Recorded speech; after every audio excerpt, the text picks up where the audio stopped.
ও যুবকেরা, বয়ান তো কম শুনলা না রে বাবা, বয়ান তো তুমিও কম জানো না। এখন বাকি শুধু আমল, গুনাহ থেকে নিজেরে বাঁচাও।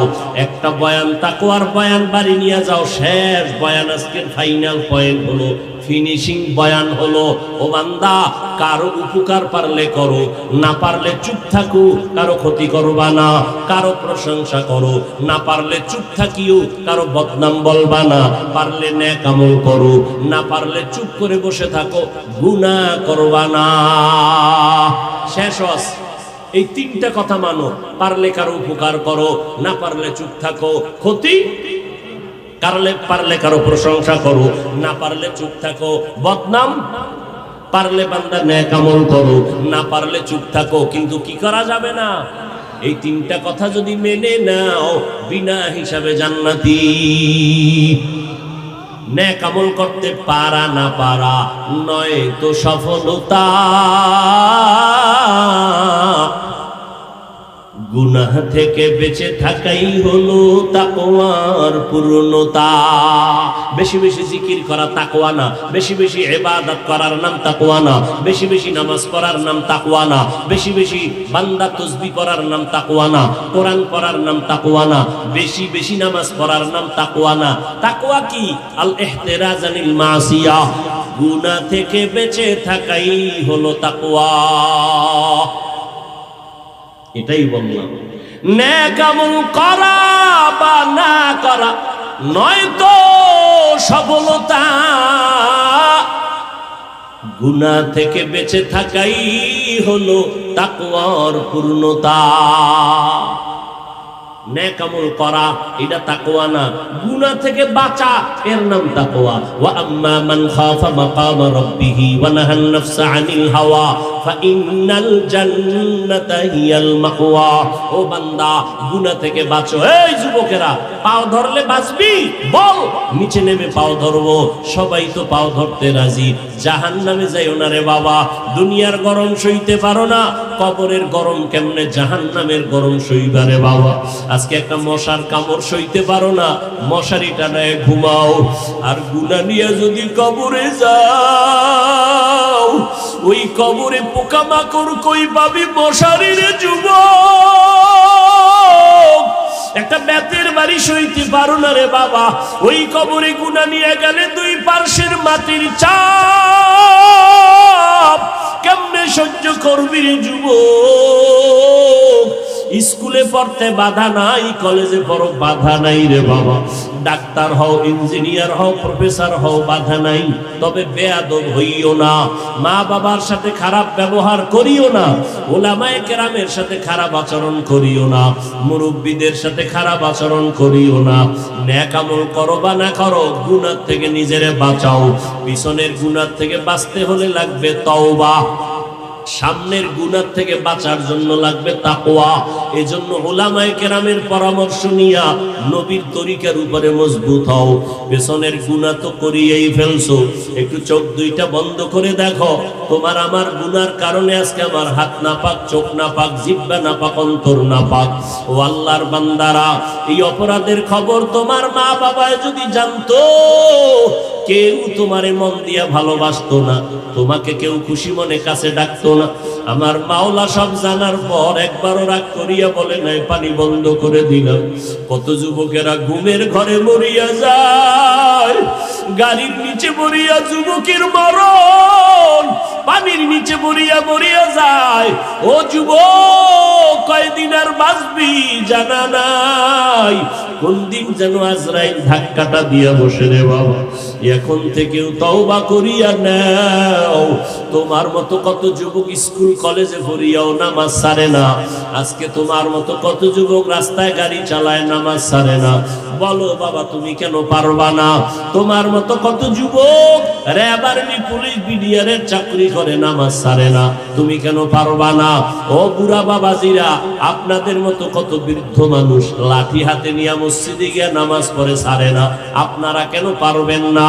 ও পর্দার আড়ালের আম্মা জান, আপনার মতো কত মা, আপনারা তো দাবি ধন্য মা, আপনারা নবীদের মা, সাহাবায়ে কেরামদের মায়ের মতো মা। আপনারা আলেমদের মা, আপনারা আম্মা জান আয়েশা রাদিয়াল্লাহু আনহার মতো নারী, ফাতেমা রাদিয়াল্লাহু আনহার মতো নারী, খাদিজা রাদিয়াল্লাহু আনহার মতো নারী, ইসমাঈল নবীর মা হাজরা আলাইহিস সালামের মতো দামি নারী, ঈসা নবীর মা মারিয়াম আলাইহিস সালামের মতো দামি নারী।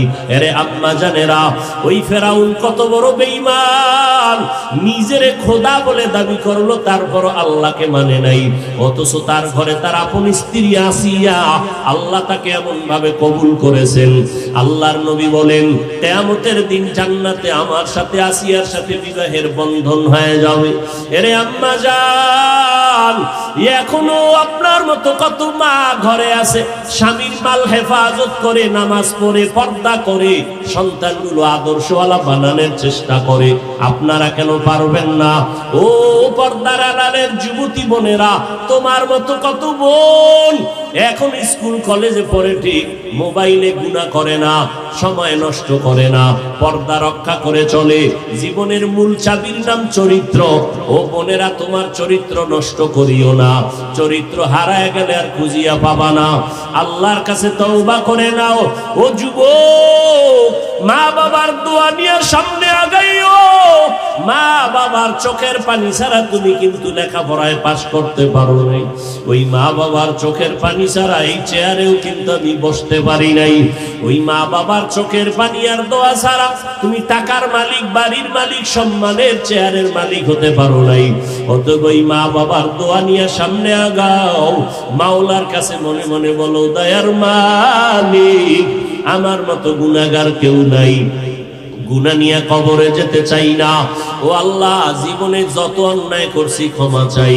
আজকে থেকে আর নামাজ ছাড়বো না, দাড়ি কাটবো না, মা বাবাকে কষ্ট দিব না, ওলামায়ে কেরামের বিরোধিতা করব না, নবীর সুন্নাত অনুযায়ী চলবো। তওবা করার মতো যদি অন্তর তৈরি হয়, মুনাফিকি দুর্বলতা যদি না থাকে, খাঁটি তওবার নিয়তে দুটো হাত আল্লাহকে দেখায় দাও। আয় আল্লাহ, হাতগুলো কবুল করে নেন, তওবা কবুল করে নেন। তওবার উপরে মজবুত হইয়া চলার মতো তৌফিক দান করেন, আমিন। সব আলেম ওলামারা উম্মতের পিছনে দৌড়ায়, কই বাড়ি, কই ঘর, কই ছেলে, কই মেয়ে খবর নাই। কোথায় বাজার, কোথায় সদাই, কোথায় চাল, কোথায় ডাল, চিন্তা নাই। কোথায় পাবে টাকা, কোনো পেরেশানি নাই। উম্মতের পেছনে দৌড়ায়।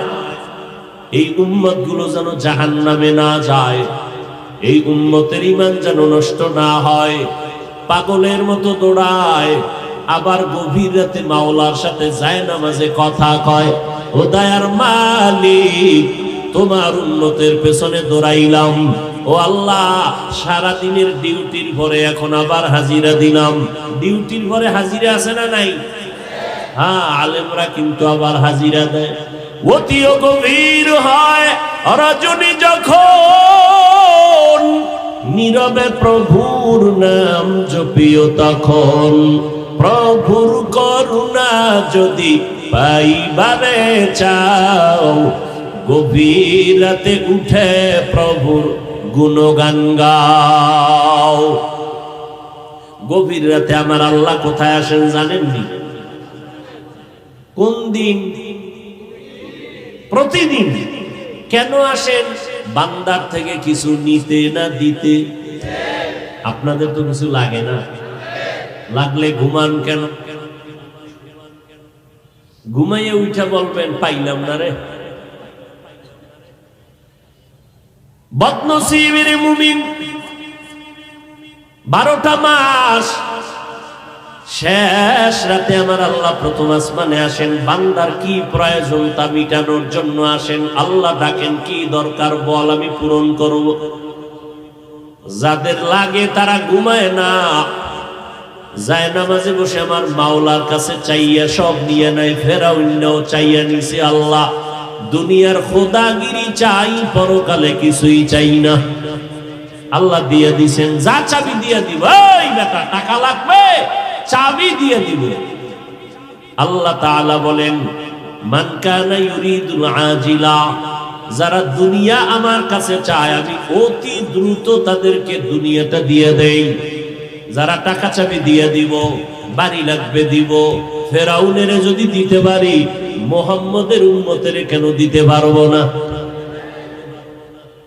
আতিনা ফি দারে দুনিয়া না হাসান, আতিনা ফি দারে উকবানা হাসান, ইয়া গিয়াসাল মুস্তাগীসিন ইহদিনা লফতিখারা বিল উলুমে ওয়াল গিনা, হর গরিদে নেকো তু তৈয়ার হে, जो न मांगे उससे तू बेजार है। উলামায়ে কেরাম উম্মতের পিছনে দৌড়ায়, এত দৌড়ায় কেন? আপনারা আলেমদের খানা দেন, বেতন দেন, তাই তো, হ্যাঁ? বেতন টেতন দেন না, বরং একজন আলেম যখন মসজিদে নামাজ পড়ায়, 1 মাস নামাজ পড়ায়, বেতন 10,000, 6 মাস বাকি। কোটিপতি একজন সভাপতির চেয়ার পাইয়া মসজিদের ইমামের বেতন বাবদ দেয় মাসে 100 টাকা। এরপরে ভাগ হয়, কেউ 50, কেউ 10, কেউ 5। এর মধ্যে ইমাম যদি এক ওয়াক্ত নামাজে নাই থাকে, 5 টাকাওয়ালা জিজ্ঞাসা করে, ইমাম গেছিলেন কই? এরকম বেয়াদব আছে না নাই?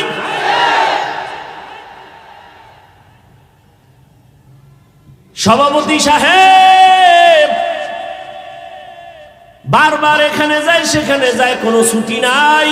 ইমাম সাহেব যদি একদিনের জন্য না থাকে, সিগনেচার লাগবে, সাইন লাগবে ছুটির জন্য। কি পরিমাণ আপনারা আলেমদের পেছনে রাখছেন! খোদার কসম, এই আলেমদের অবদান কোনোদিন পূরণ করতে পারবেন না।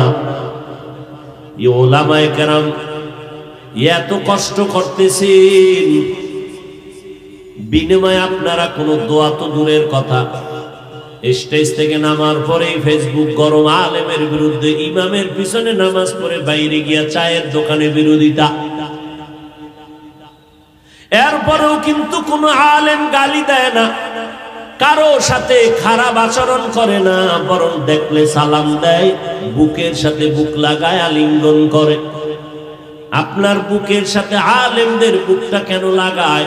কারণ আপনার বুকের মধ্যে মেশকো লাগানো আছে, তাই। বরং দুঃখ রাগ করবেন না, বুঝাবার জন্য বলি, হিংসার নজরে না। ওই আলেমরা আপনার কাছে দাঁড়াইলে কেমন যেন মনে হয় নামাজ যাবে যাবে ভাব, কারণ আপনি বিড়ি পান করেন, নেশা পান করেন, সেই দুর্গন্ধ।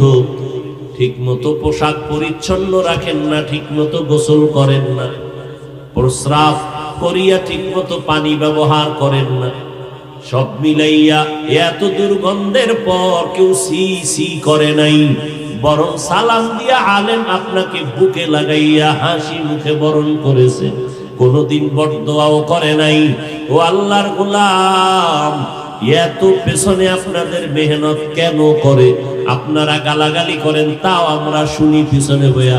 টুপি নিয়ে কত বাজে কথা বলেন, বয়ান নিয়ে কত বাজে কথা বলেন, সুযোগ পেলেই তাবলীগের বিরুদ্ধে কথা বলেন, সুযোগ পেলেই চরমনের বিরুদ্ধে কথা বলেন, সুযোগটা পাইলেই দেওবন্দি কওমির বিরুদ্ধে কথা বলেন।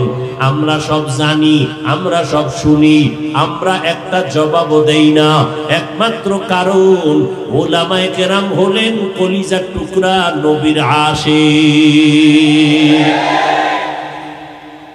মায়ার নবী আমার জীবন বিলাইয়া দিয়েছেন উম্মতের জন্য। ওই নবীর উত্তরসূরি আশিক উলামায়ে কেরাম, এই জন্য দেশ থেকে দেশান্তরে দৌড়ায়। অথচ আমি মাঝে মাঝে বলি, এই নারায়ণগঞ্জের ঈদগার মানুষ আজকে সবাই আপনারা মুসলমান। আমি যে আল্লাহ মানি, আপনারাও সে আল্লাহ মানেন। আমি যে নবীর উম্মত, আপনারাও তো সেই নবীর উম্মত। তাহলে ফলাফল কি? আমার আল্লাহ আপনাদের আল্লাহ দুইজন না একজন? আপনার নবী আমার নবী না দুই? আপনার আমার কোরআন এক, আপনার আমার হাদিস এক। আপনার হাদিস আমার হাদিস আলাদা, আপনার কোরআন আমার কোরআন আলাদা, আপনার ধর্ম আমার ধর্ম আলাদা, আপনার কালেমা আমার কালেমা আলাদা, আপনার কাবা আমার কাবা আলাদা। না, আপনাদের আল্লাহ আমার আল্লাহ এক, আপনাদের আমাদের নবী এক, কোরআন এক, কাবা এক, ধর্ম এক, কালেমা এক। দুনিয়াতে আসছি সিস্টেমও ছিল এক। নাকি আপনারা লঙ্গি পরে আসছেন? আসার বেলায় সিস্টেম এক। যেদিন আবার বিদায় হব কাফন হবে সবার বেলায় তিনটা, নাকি কম বেশি?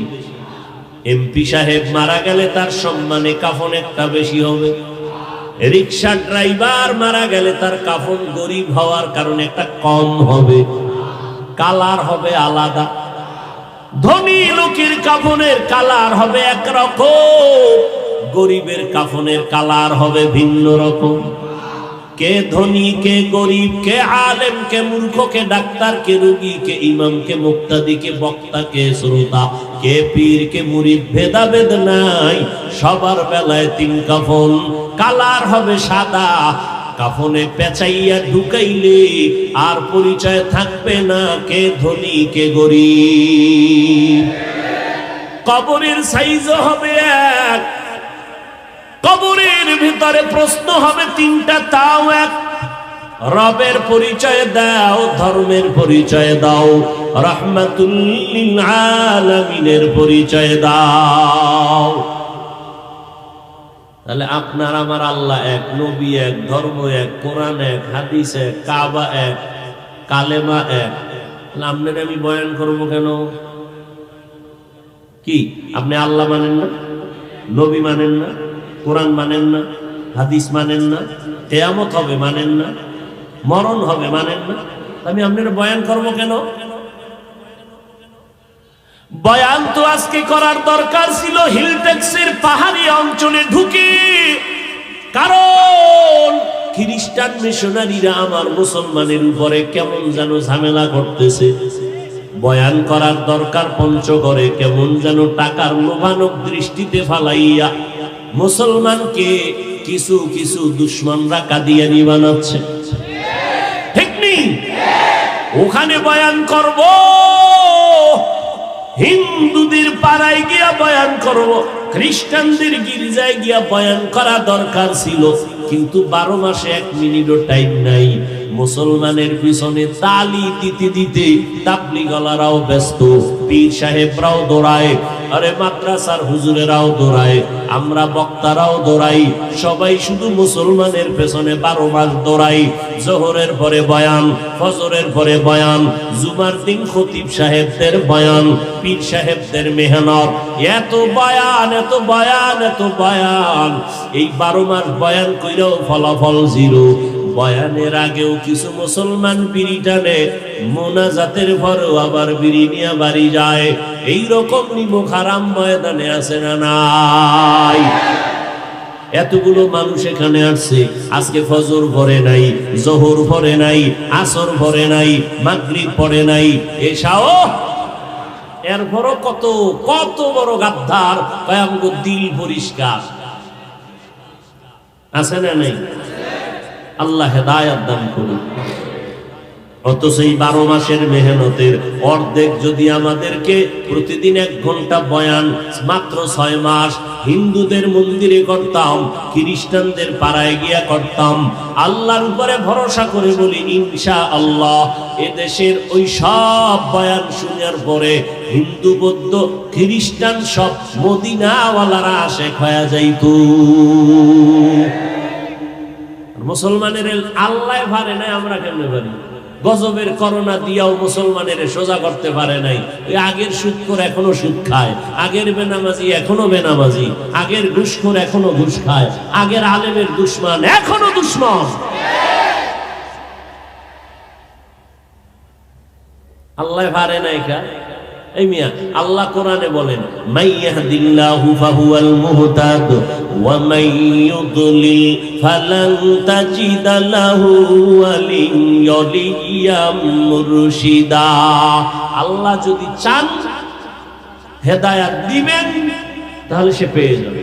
আল্লাহ যদি চান, এই উঠে কেন, এরা উঠে কেন, আমি কিন্তু মাইক সাইরে উঠে যাব, মস্কারি করো আমার সাথে না, আমি উঠে যাই, লও একসাথে বাড়ি যাই। টের পাও না কষ্ট কারে কয় না? পৃথিবীতে কথা বলার মতো কষ্টের কোনো কাজ নেই। প্রধানমন্ত্রী জাতির উদ্দেশ্যে 7 মিনিট বক্তব্য দিবেন, ভাষণ দিবেন, রাষ্ট্রপতি 6 মিনিট দিবেন। সেই 7 মিনিটের ভাষণ লিখে দেওয়ার জন্য, রেডি করার জন্য আলাদা টিম করা হয়। ওই টিমে যারা সদস্য, প্রধানমন্ত্রী 7 মিনিটের ভাষণ ওকে করে রেডি করতে গিয়া কত লেখা আর কত সেরা, এরপরে ওপেন করে সঠিক করে এরপরে প্রধানমন্ত্রীর হাতে যখন দেন, 50 বার এটাকে মোতালা করেন, এটাকে বারবার রিভিশন দেন, যে আবার একটা শব্দ না জানি জাতির সামনে উল্টা হয়ে যায়, মানুষ বিপরীত হয়ে যাবে। এই যদি হয় প্রধানমন্ত্রীর 7 মিনিটের হালাত, আমগো 12 মাসের হালাত কি হবে? মাগরিবের পরে চিল্লাইলাম 1 ঘন্টার উপরে, এখনো চিল্লাইতেছি। প্রতিদিন এই চিল্লানো 12 মাস, টাইম মতো ঘুম নাই, খানা নাই। একটা মানুষের ঘুম যদি টাইম মতো না হয়, তার সব ব্যালেন্স আউলায় যায়, কথার ব্যালেন্স ঠিক থাকে না, চলাফেরার নিয়ম ঠিক থাকে না। এরপরেও 12টা মাস ঘন্টাকে ঘন্টা কত হাজার হাজার কোটি কোটি কথা সাপ্লাই হয় প্রতিদিন। এই যে এত কথা লেখাও নিয়ে আসি নাই, এই কথার পরে এই কথা বলবো, বলতেছি, কেমনে বলবো তাও জানি না। আল্লাহ দয়া করে একটা কথার পরে একটা কথা ছাড়তেছেন। প্যান্ডেলটা কিন্তু সাধারণ প্যান্ডেল না। মসজিদে যদি বয়ান হইতো, তাবলীগওয়ালারা যদি বলতো এই আপনারা বয়ান তালিম হবে, ওখানে তাবলীগের লাইনের ছাড়া বাইরের কেউ ছিল না, এক চাটিয়া বয়ান করা যাইতো, পেরেশানি নাই। পীর সাহেবরা যদি ডাকতো মুরিদেরা, আসো আমরা জিকির করব, তাদের 1 লাইনের মানুষ বসতো, ভিন্ন কেউ বসতো না। ওখানে গিয়ে 1 লাইনের বয়ান করতে কোনো টেনশন ছিল না। কিন্তু এই ময়দানটা কত কঠিন ময়দান, এখানে সব লাইনের মানুষ। আওয়ামী লীগ যারা করে তারাও আছে, বিএনপির লোক আছে, জাসদ আছে, বাসদ আছে, অসত আছে। যারা আমগো 5 গল্লি দেখলে কাফের কয়, কুচিপা গল্লিতে দাঁড়ায় দাঁড়ায় বসে আছে, শুনে কি কয়। তাহলে এতগুলো মানুষের মেজাজ ঠিক রেখা 2 ঘন্টা 1.5 ঘন্টা বয়ান করা মামার বাড়ির আবদা। হ্যাঁ, তুমি মন চাইছে বসলা, মন চাইছে উঠে গেল না, মাস্তানি করো না। আল্লাহ হেদায়েত দান করুন। ভাইরা আমার, এই যে এত কথা বলতেছি, এটা কি মনে করেন আমার মাওলার দয়া ছাড়া সম্ভব? এরপরেও 2-1টা ভুল হতেই হবে, কারণ আমরা যেন বয়ান কইরা আল্লাহ কয় তুই যেন আবার অহংকারী করে না কস যে আমার বয়ান পারফেক্ট, এই কথা যেন না বলো। এজন্য মাঝে মাঝে কথার ফাঁকে দিয়েই অজান্তে ভুল হয়ে যায়, ইচ্ছায় না অনিচ্ছায়। আর সেই ভুলকে ধরে যারা আলেমদের নিয়ে প্রপাগান্ডা ছড়ায়, এদের মতো ডাকাত, এদের মতো জালেম, এদের মতো বেয়াদব দুনিয়ায় আর কেউ হতে পারে না। আল্লাহ হেদায়েত দান করুন। মুমিনদের আল্লাহ 2টা কর্মসূচি দিলেন, বেঈমানকে দেন না কেন? মনে আসেনি? কথা হয় না। বেঈমানকে কেন দেন নাই? কারণ জান্নাত শুধু মুমিন পাবে, কোনো বেঈমান পাবে না। এই প্রস্রাবের চাপ থাকলে ভাত একটা কাউরা যাবি, আবার এছাড়া কেউ উঠবেন না, আগে বাড়ি যাবেন না। খোদায় না নিলে কেমনে যাবেন? পারবেন? একজনে আগে যাওয়ার জন্য বয়ানের মাঝখান দিয়ে দৌড়, আমরা বয়ান কইরা মুসাফা কইরা মোনাজাত দিয়া আস্তে আস্তে বিদায় গিয়ে দেই রাস্তার মাঝখানে খাড়ায় রইস, কি ও কয় চাক্কা তিনোটা নাই। এই গভীর রাইতে হসপিটাল কই পাবো, ডাক্তার কই সব ঘুমায়। এরপরে আর কি করব, কুয়াশা শীত, হেঁটে হেঁটে বাড়িতে রওনা। খোদায় এমন পেঁচা রইছে, ঘুরতে ঘুরতে ফজর পর্যন্ত ঘুরে দেয়, ঘুরে টুরে আবার এই জায়গায় আজি বাড়ি আর যায় না, ওই আগের জায়গায় আছে ঘুরে। আর আমরা গিয়ে ঘুমাইছি, ফজরে উঠাবার নামাজ পড়ছি। মাওলায় না নিলে তুমি কেমনে যাবা বলো তো? আল্লাহ, বেঈমানদেরকে আল্লাহ কেন বলেন নাই? কারণ বেঈমান জান্নাত পাবে না। দুই কর্মসূচি মুমিনকে দিয়েছে। এক, আল্লাহকে ভয় করো, তাকওয়া অর্জন করো। দ্বিতীয়, জবানকে হেফাজত করো। এই দুইটা কর্মসূচি যারা পালন করবে তাদের জন্য দুইটা পুরস্কারের ঘোষণাও আল্লাহ দিলেন নগদ। এক নাম্বার পুরস্কার, বান্দার জিন্দেগীর সব টুটা ফাটা আমল আল্লাহ কবুল করে নিবেন। সুবহানাল্লাহ। না, দ্বিতীয় পুরস্কার, আল্লাহ পাক তার জিন্দেগীর সব গুনাহগুলো মাফ করে দিবেন। কয় কর্মসূচি? এক হলো আল্লাহকে ভয় করা, দ্বিতীয় কর্মসূচি জবানকে হেফাজত করা। কেমনে করব? নিয়ম আছে না নাই? মন গড়া কেমনে করবেন, নিয়মটা কেমনে হবে? আল্লাহ সেই দিকে ইঙ্গিত করে আয়াতের শেষে বলেন, ওয়া মাইয়ুতিল্লাহা ওয়া রাসূলাহু ফাকাদ ফাযা ফাওজান আযীমা। আল্লাহ তাআলা বলেন, আমি আল্লাহ আর আমার রাসূলের অনুসরণের মাধ্যমে করতে হবে, অন্য কারো কথায় মন মতো করলে হবে না। আমি আল্লাহ যেমনি কইছি আমার আল্লাহর অনুসরণ করিয়া আমার রাসূলের অনুসরণের মাধ্যমে করতে হবে। অনুসরণের নাম হলো ইতাআত, আর একটার নাম হলো মুহাব্বত। মুহাব্বত ভিন্ন জিনিস, ইতাআত ভিন্ন জিনিস। মুহাব্বতের বাংলা অর্থ হলো ভালোবাসা, ইতাআতের অর্থ হলো অনুসরণ, অনুকরণ। ভালো করে মনে রাখবেন, এখানে আপনারা জানা আসছেন, সবাই আমাকে, আমি 100% বিশ্বাস করি, আমাকে ভালোবাসেন। এটা যেমন সত্য, কেউ আমার অনুসরণ করেন না এটাও। তাহলে আপনাদের ভিতরে মুহাব্বত আছে, আমার ক্ষেত্রে আপনাদের অন্তরে ইতাআত নাই। তবে ভালো করে রেকর্ড করেন কলবের ভেতরে, সফলতার জন্য মুহাব্বত ইতাআত কি লাগবে? ভালোবাসায় হবে না, অনুসরণ লাগবে। এবার ভালো করে বুঝেন, অনুসরণ কাকে বলে? যে যাকে অনুসরণ করবেন সে তার রঙে রঙিন হয়ে যাবেন, সে তার রঙে রঙিন হবেন। এখানে যদি কেউ আমার অনুসরণ করে, তার টুপিটা আমার টুপির মতো হবে, তার পোশাকটা আমার পোশাকের মতো হবে, তার রুমালটা আমার রুমালের মতো হবে, তার ডিজাইনটা আমার ডিজাইনে হবে। এক কথায়, যে আমার অনুসরণ করবে তার রংটা আমার রঙের মতো হয়ে যাবে। যেই বান্দা বান্দি মদিনাওয়ালার অনুসরণ করবে, আল্লাহর অনুসরণ করবে, ওই বান্দা আল্লাহর রঙে রঙিন হয়ে যাবে। যে মদিনার অনুসরণ করবে সে মদিনার রঙে রঙিন হয়ে যাবে। ভালো করে মনে রাখবেন, একটার নাম মুহাব্বত আর একটার নাম ইতাআত। মুহাব্বত মানে ভালোবাসা, ইতাআত মানে অনুসরণ। সফলতার জন্য কোনটা লাগবে? মুহাব্বত না ইতাআত? ইতাআত লাগবে। যদি এখানে যারা আছেন নবীরে মুহাব্বত করেন না? করেন, কিন্তু ইতাআত না থাকলে সফলতা আসবে না, অনুসরণ না থাকলে আসবে না। যেমন আপনারা কি মুহাব্বত করেন? বর্তমান দুনিয়ার সব মদিনাওয়ালার আশিকের মুহাব্বত যদি এক পালায় দেওয়া হয়, নবীর কলিজার চাচা আবু তালিবের মুহাব্বত আর ভালোবাসার সমান হবে? কিন্তু জান্নাতি কেন? মুহাব্বত ছিল, ইতাআত ছিল না। তাহলে কি লাগবে? মুহাব্বত না ইতাআত? ইতাআত। নবীর রঙে রঙিন হতে হবে।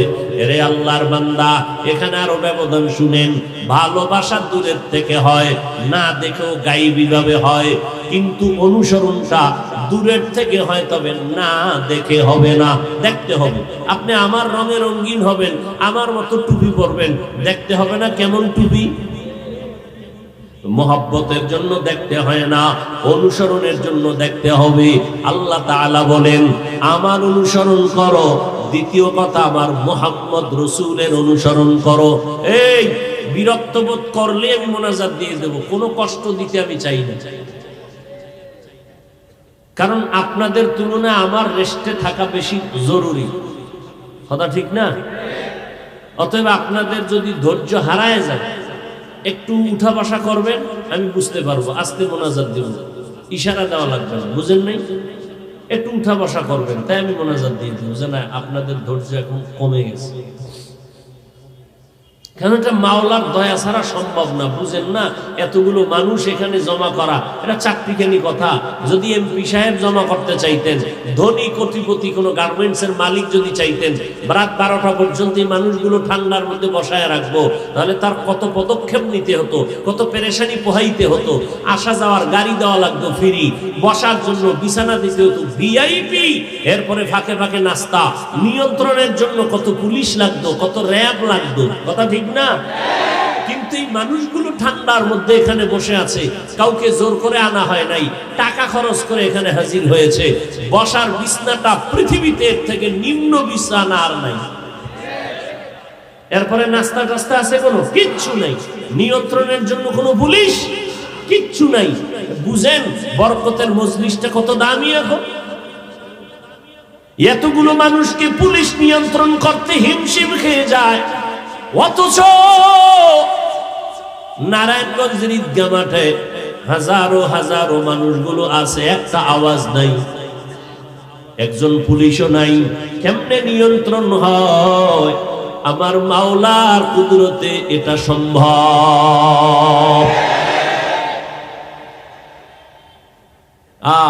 কত দাম এই মজলিসের। সেদিনও হাদিস শরীফে দেখলাম নবী বলেন, কেউ যদি উলামায়ে আহলে হকের মজলিসে আলেমদের মোলাকাতের জন্য যায়, ঘর থেকে যখন বের হয় তখন 70,000 ফেরেশতার একটা কাফেলা দিয়ে দেয়, আল্লাহর সাথে যাও, হয়ে যা। 70,000 ফেরেশতার কাফেলা, এরা আস্তে আস্তে দোয়া করে, এখানে এসেও দোয়া করে, আল্লাহ তোমার বান্দারে মাফ করে দাও। ও মানুষ, যদিও তোমরা বড় দুর্বল, কিন্তু মর্যাদা আল্লাহ সবার বাড়ায় দিছেন। আজকে আসমান তোমার গোলামি করে, জমিন তোমার গোলামি করে, পাহাড় তোমার গোলামি করে, চন্দ্র তোমার গোলামি করে, সূর্য তোমার গোলামি করে, বাতাস তোমার গোলামি করে। ও আল্লাহর বান্দারা, জঙ্গলের প্রাণী গোলামি করে মানুষের, নদীর মাছ মানুষের গোলামি করে।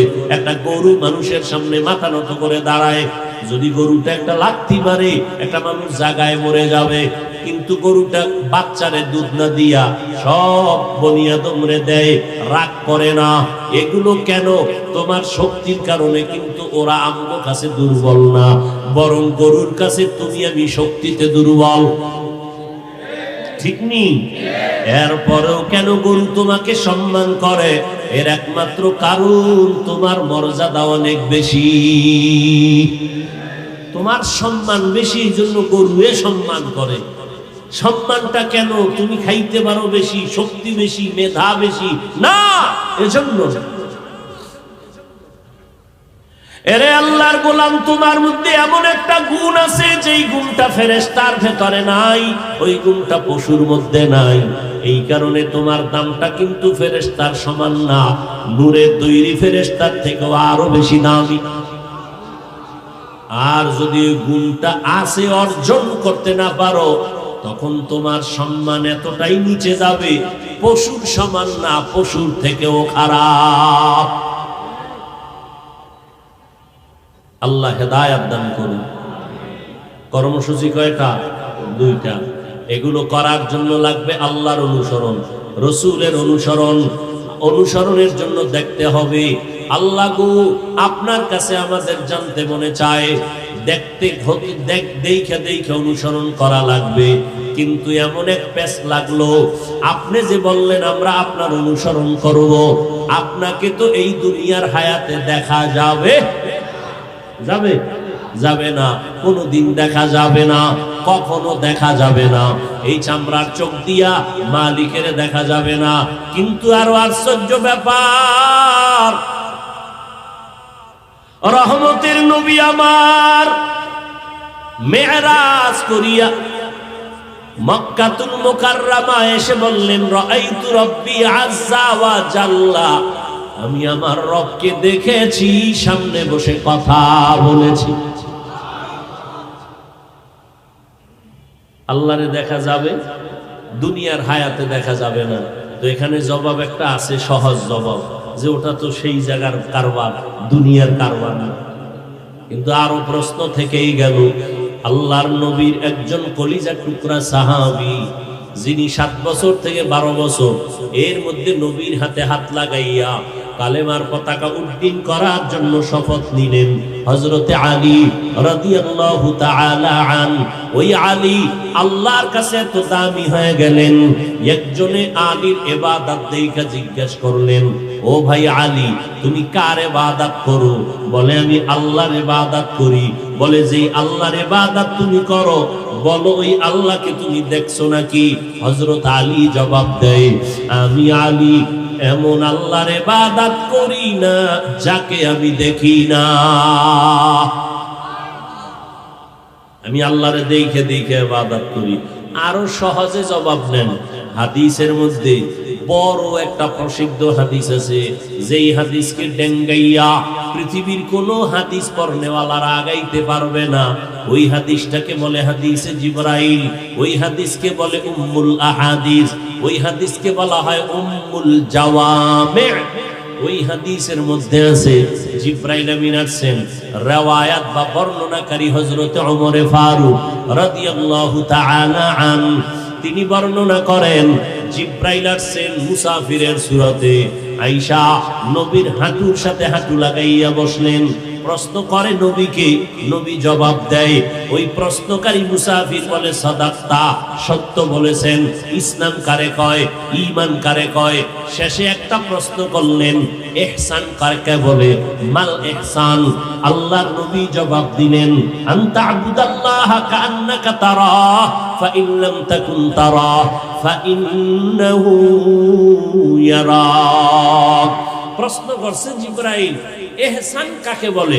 নবী জবাব দিলেন, আল্লাহর ইবাদত বান্দা এমন ভাবে করবে যেন বান্দা নিজে আমার আল্লাহকে দেখতে পায়। কঠিন কথা। আল্লাহর ইবাদত এমনি ভাবে করবে, এই নিয়তে করবে যে আমি আল্লাহকে দেখে দেখে সিজদা করি, আমি আল্লাহকে দেখে দেখে নামাজের কেরাত করি, এইভাবে ইবাদত করবে, এর নাম ইহসান। যদি আল্লাহকে দেখার পাওয়ার না থাকে, অন্তত মনে করবে আমি যদি আমার আল্লাহরে দেখি না, আল্লাহ আমাকে দেখতেছেন। এখন কি হইল? সারা দুনিয়ার মুসলমান আহলে সুন্নাত ওয়াল জামাতের চূড়ান্ত বিশুদ্ধ আকীদা, এ দুনিয়াতে আল্লাহকে দেখা যাবে না, এটাই সিদ্ধান্ত, এটাই ফাইনাল কথা। এ দুনিয়াতে আল্লাহকে দেখা যাবে না। কিন্তু হাদিসের মধ্যে বড় হাদিসের একটা মূল মা, যাকে বলা হয় হাদিসে জিবরাইল, ওই হাদিসের এক পর্যায়ে নবীকে বলা হলো ইহসান কাকে বলে? নবী জবাব দেয়, বান্দা আল্লাহর ইবাদত করবে এমন নিয়তে, এমন ধারণায়, এমন ধ্যান ও জ্ঞানে যে আল্লাহকে সে দেখে দেখে নামাজ পড়তেছে, আল্লাহকে দেখে দেখে আল্লাহকে ডাকতেছে, জিকির করতেছে। আল্লাহকে দেখা যাবে না, এখানে বলা হলো আল্লাহকে দেখে দেখে ইবাদত করো। আর আমিও কয়, আমি এমন আল্লাহর ইবাদত করি না যাকে আমি দেখি না। বড় কঠিন কথা রে বাবা। এই জন্য এগুলো নিয়ে কথা সামনে আর বাড়াবো না। এরে নবীর উম্মতের দল, প্রশ্ন ওইটাই, ও আল্লাহ আপনাকে দেখা যাবে না, আপনার অনুসরণ কেমনে করব? না দেখে তো রং লাগানো যাবে না। আল্লাহ জবাব দিয়া কয়, ও আমার গোলামেরা, আমি জানি এরকম একটা কঠিন মুসিবতে তোমরা পড়বা। এবার শুনো, জবাব নাও। এরে আমার জমিনে আমার একজন কলিজার বন্ধু আছে, বাবা একটা বাচ্চা নিয়া বাজারে গেল সকাল 10টায়। বহুদিন আগে একটা বন্ধুর সাথে মোলাকাত, বন্ধু বন্ধুরে পাইয়া দোকান থেকে চিপস চকলেট আর আইসক্রিম কিনিয়া বন্ধুর হাতে দিয়া কয়, তুমি খাও, বাচ্চারে দিবা না, কারণ বাচ্চা আমার বন্ধু না, তুমি আমার বন্ধু। দেওয়ার পরে সন্তানের বাবা খুশি হবে, বলে তোর মতো বন্ধু আমার লাগবে না। কিন্তু বন্ধু যদি দোকান থেকে চিপস চকলেট আইসক্রিম নিয়া বন্ধুর হাতে না দিয়া বন্ধুর সন্তানের হাতে দেয়, সন্তানও খুশি, বাবাও, বন্ধুত্ব আরো মজবুত হয়ে গেল। আল্লাহ কয়, এই দুনিয়ার মানুষ, জমিনের মধ্যে আমার একজন বন্ধু আছে। কষ্ট হইতেছে? আমার একজন বন্ধু আছে। মুসা নবী আমার বন্ধু, ইব্রাহিম নবী আমার বন্ধু, ঈসা নবী আমার বন্ধু, ইসমাইল নবী আমার বন্ধু, ইউসুফ নবী আমার বন্ধু। ও আল্লাহর বান্দারা, সমস্ত নবী আমার বন্ধু, মুহাম্মদও আমার বন্ধু। তবে ব্যবধানটা কি জানো? সব নবীরা আমি আল্লাহ পাকের আশিক, আর আমি আল্লাহ নিজে হলাম মুহাম্মদের আশিক। ইমামুল আউয়ালিন আল আখিরিন, বহরে সাদকা রাহমাতাল লিল আলামিন, সাইয়্যিদুল কাউনাইন খাতমুল মুরসালিন, আখিরামত বুদে ফখরুল আউয়ালিন। কে জানি একটা প্যাচ লাগাইয়াই দেয়, আর আমার মেজাজটা একটু যদি ধাক্কা লাগে, না জানি মোনাজাতটা দিয়েই ভালোই। নিজের কপালটাও ঘুরলো, আরো হাজারো মানুষের কপালে আগুন লাগায় নিজে চলে গেল। বয়ান কিনে মুখস্থ করে করা যায়? কত জায়গায় বয়ান করি করি করি করি 2 ঘন্টা কইতন গেল টেরি ভাই না, আর কত জায়গায় আধা ঘন্টার পরে ঘড়ি তাকাই বয়ান শেষ হয় না কা, শেষ হয় না কা, গোডাউন থেকে বয়ান আসেই না। সব কার খেলা? জিন্দগি মে বন্দগি তু কার নাহি, জিন্দগি মে বন্দগি তু কার নাহি, জিন্দগি বে বন্দগি শर्मिंदा है, जिंदगी बे बंदगी शर्मिंदा है। दुनिया में हो दुनिया का तलबगार ना हो, बाजार से गुजर हो खरीदार ना हो। ये दुनिया एक मिसल कागज फूल है, ये दुनिया एक मिसल कागज फूल है। जिंदगी में बंदगी तू कर नहीं, जिंदगी में बंदगी तू कर नहीं, जिंदगी बे बंदगी शर्मिंदा है, जिंदगी बे बंदगी शर्मिंदा है। এরে নবীর আশিক, আল্লাহ কয় দুনিয়াতে আমার এক বন্ধু মুহাম্মদ, আমাকে যারা কিছু দিতে চাও, আমার রং যারা গায়ে লাগাইতে চাও, আমার রং না লাগাইয়া আমার বন্ধু মুহাম্মদের রং যদি লাগাও, আমি আল্লাহ খুশি। দলিল লাগবে না? আল্লাহ দলিল দেন, কুল ইন কুনতুম তুহিব্বুনাল্লাহা ফাত্তাবিউনি ইউহিব্বুকুমুল্লাহ ওয়া ইয়াগফির লাকুম যুনুবাকুম ওয়াল্লাহু গফুরুর রহিম। खुदा की हुब्ब से हुब्बे नबी है, खुदा की हुब्ब से हुब्बे नबी है कुल इन कुंतुम तुहिब्बूना गवाहे तेरा ऐना आनो में रंग बूहे तेरा ऐना आलो में रंग बूहे जिधर दिखता हो उधर तू ही तू है ও বান্দা আল্লাহর দেখবা কি আল্লাহর তো কোনো আকার নাই আল্লাহর কোনো আকৃতি নাই আল্লাহর কোনো লাহান নাই আল্লাহর কোনো আওয়াজ নাই হিচে কসদর মুলকে উ আম্বাজ নাই কৌলে উরা লাহনে নাই আওয়াজ নাই হিচে কসদর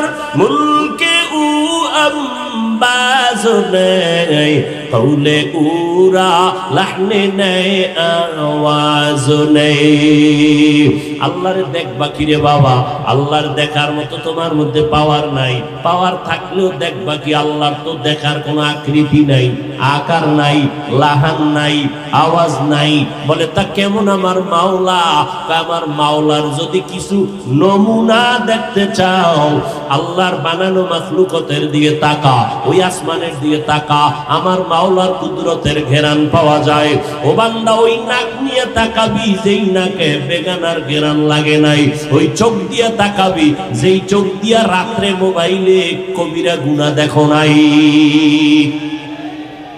ওই চক্ষু দিয়ে যখন তাকাইয়া দেখবি গাছের পাতাগুলো নড়তেছে নড়তেছে আল্লাহর কসম গাছের পাতা নড়ে না ও আমার মাওলার তাসবিহ করতেছে তোমার ওই রকম কান লাগবে যেই কানের মধ্যে গীবতের আওয়াজ শুনো ওই কানের মধ্যে মাওলার কুদরতের আওয়াজ কখনো আসবে না ও আল্লাহর বান্দা আমার মাওলার রং যদি দেখতে চাও ওই মাওলার কুদরতের বানানো মাখলুকের দিয়ে তাকাও ওরে তোমার ইঞ্জিনিয়ার কেমন কয় 10 তলা বিল্ডিং এর দিকে তাকাইলে বুঝবে ইঞ্জিনিয়ার কেমন এটা বয়ান করে বুঝাবার দরকার নাই বুঝাইয়াও পারা যাবে না ঠিক নি কুল্লাউ কানাল বাহরু মিদাদাল লিকালিমাতি রাব্বি লানাফিদাল বাহর ক্বাবলা আন তানফাদা কালিমাতু রাব্বি এরপর কি ওয়ালাউ জিনা বিমিসলিহি মাদাদা আল্লাহর গুণগান তুমি কি গাইবা কিছু দরকার নাই আল্লাহর গুণগান তো সবাই গাইলো শেষ হইল না কত তাফসীর কত মান্তিক কত দর্শন কত কিছুই হইল একমাত্র কোরআন শরীফের ওজন 250 গ্রাম এই কোরআনটা নাজিল করলেন আমার আল্লাহ ওই কোরআনের দিকে তাকাও এই কোরআনটা 250 গ্রাম কোরআনের পাওয়ার কত ওজন কত যদিও 250 গ্রাম ওজন কিন্তু এই ওজনটা এত হাকিকতে ওজন কত আসমান নিতে চায় না জমিন নিতে চায় না পাহাড় নিতে চায় না লাউ আনজালনা আলাল কুরআন কিনা হাযাল কুরআন আলা জাবালিন লারাআইতাহু খাশিআম মুতাসাদ্দিআম মিন খাশিয়াতিল্লাহ ওয়া তিলকাল আমসালু নাদরিবুহা লিন-নাস লাআল্লাহুম ইয়াতাফাক্কারুন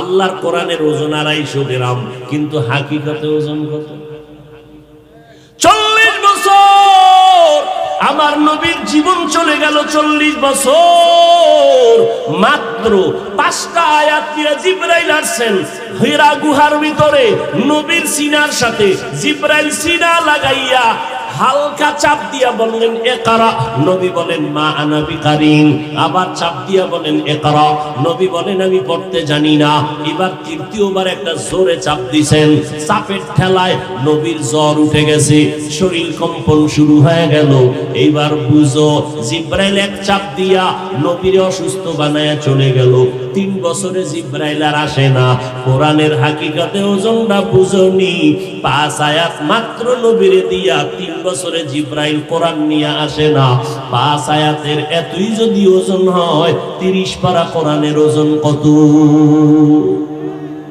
ই কালামে জিন্দা কুরআনে হাকিম হিকমতে উলা ইয়াজালাসতু কাদিম।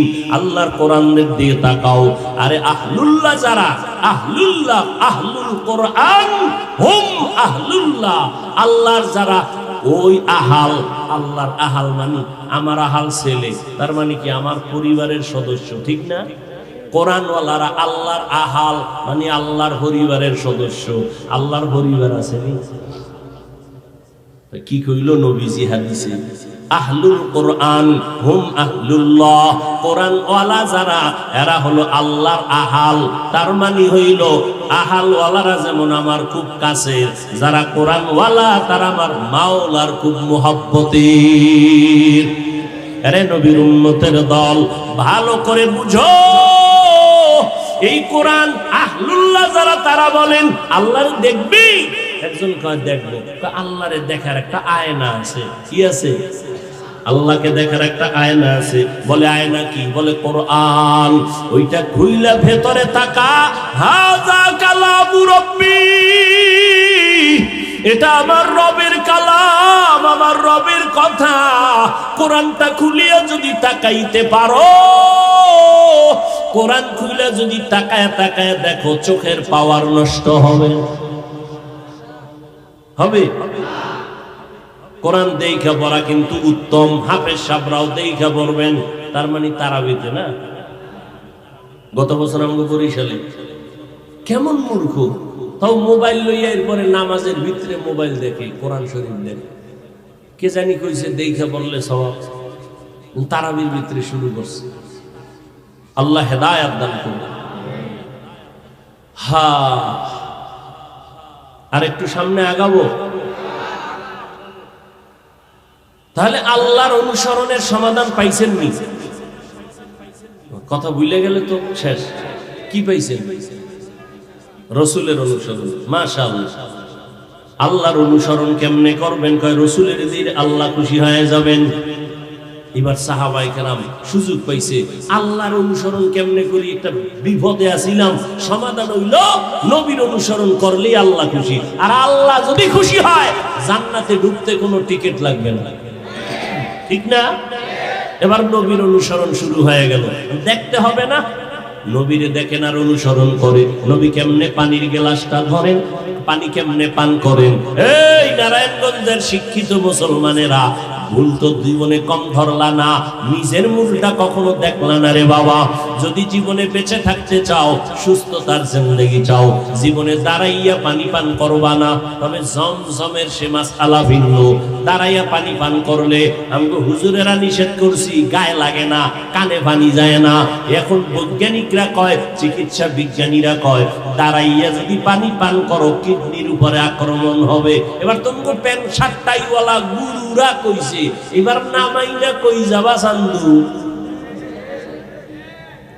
আমগো হুজুরগো কথা শুনো নাই, আমগো হুজুরগো দুঃখ নাই, তারপরে বইলে যাই মানবা না মানবা। জীবনভর কইছি দুই হাতের কবজা দুইয়া খানাটা খাইতে বসবা। এক আল্লাহর বান্দাও শুনতে রাজি না। যখন পুলিশ লাঠি লইছে হাত ধোয়া লাগবে।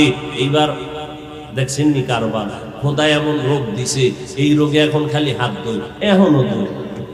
বিভিন্ন বড় বড় অফিসে গেলে হুজুর একটু ধুইবেন নি। আমি দুমু কেন? আমি তো অল টাইম ওযুর মধ্যে থাকি। 5 বেলার ওযু, 5 বেলার নামাজের ওযু তো আছে, সব সময় ওযু সহকারে থাকা। আল্লাহর কসম করে বলে গেলাম, ও নারায়ণগঞ্জের মুসলমান, একটা কবিরাজি ঔষধ দিয়ে গেলাম ময়দানে। আল্লাহ রসুলের পক্ষ থেকে সব সময় যদি ওযুর সাথে থাকতে পারো, জমিনের কোন বেঈমান, কোন জিন, কোন ভূত, কোন আসর, কোন তাবিজ, কোন কুফুরি তোমার ক্ষতি করতে পারবে না। সব সময় কিসের থাকা? ওযু সহকারে থাকা। আল্লাহ তৌফিক দান করেন। আরো আস্তে করে বলেন, এরে নারায়ণগঞ্জের মানুষ, জীবনে পানি দাঁড়াইয়া পান করবা না। ওরে আল্লাহর গোলাম, সাহাবায়ে কেরাম নবীরে দেখেন আর আমল করেন। সমস্ত চিকিৎসা বিজ্ঞানীরা একমত, দাঁড়াইয়া প্রস্রাব করলে, এখন তো হাইওয়ে রোডে চলবো, বিদেশ যাব, এমন কি যে কোনো বাসায় যাব, একটু ওযু ইস্তেনজা করব, হাই কমোড ছাড়া কোনো লো কমোড নাই। প্রস্রাব কেমনে করবো? হেনে পর্যন্ত কায়দা আছে। আর জীবন মরে গেল তো আমি ওখানে বসবো না, বসিও নাই, মৃত্যুর আগে বসবো। আমার বাসার নাই আমি বই না। আর মানুষে এখানে কতবার এখানে কত বরকত দিয়ে গেছে, মানে তো আমার বসার প্রশ্নই উঠে না। হাইওয়ে হোটেলে গেলে উপায় নাই দাঁড়ায় প্রস্রাব করা ছাড়া। এবার বিজ্ঞানীরা কি কয়, দাঁড়াইয়া প্রস্রাব করলে অকাল মরণ হবে, কিডনি ড্যামেজ হয়ে যাবে। এবার যাবা কই চান্দু? ওই শুরুতে একটা কথা বলছিলাম কিনা মনে নাই, একটু বইলে নেই, বলছিলাম আবার বলি। আল্লাহ যদি কপাল ভালো না রাখেন তো মুহাম্মদ সৃষ্টির শ্রেষ্ঠ নবী বয়ান করলেও কপালে কালেমা আসে না। কে কে? আর মাওলায় যদি কবুল করিয়াই ফেলেন তাহলে রসুলকে জবাই করতে আসিয়াও কালেমা বলে। কে কে? এই কারবার এটাই, আর কোন কারবার নেই। মাওলায় কবুল করে নাই, যে কারণে বয়ান শুনতেছো নামাজের আগ্রহ বাড়ে না। আল্লাহ হেদায়েত দান করুন। এরে মুসলমান, নবীর আশিক সাহাবায়ে কেরাম নবীকে দেখেন আর অনুসরণ করে। নবী জুতা পরিয়া নামাজে দাঁড়াইছেন, সাহাবায়ে কেরাম জুতা পরে নামাজে দাঁড়াইছেন। নামাজের মাঝখানে নবী জুতা খুলে ফেলছেন, সাহাবায়ে কেরাম জুতা খুলে ফেলছেন। নামাজের সালামের পরে নবী কয়, কিও জুতা খুললেন কেন? অনুসরণ, দেখে দেখে অনুসরণ করি। তার আমি তো এমনি জুতা খুলি নাই।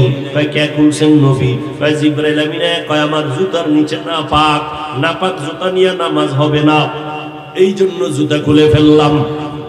অত আর আমরা ভিতরের হাকিকত জানি না, অনুসরণ করছি। আপনিও খুলছেন, আমরাও খুলে ফেলাইছি। নবী কয় আমি আগে জানলে তো জুতা পরতামই না, আগে জানি না কেন? আমি আলিমুল গায়বের মালিক না। গায়বের মালিক কে? আলিমুল গায়বি ওয়াশ শাহাদাতি হুয়ার রাহমানুর রহিম।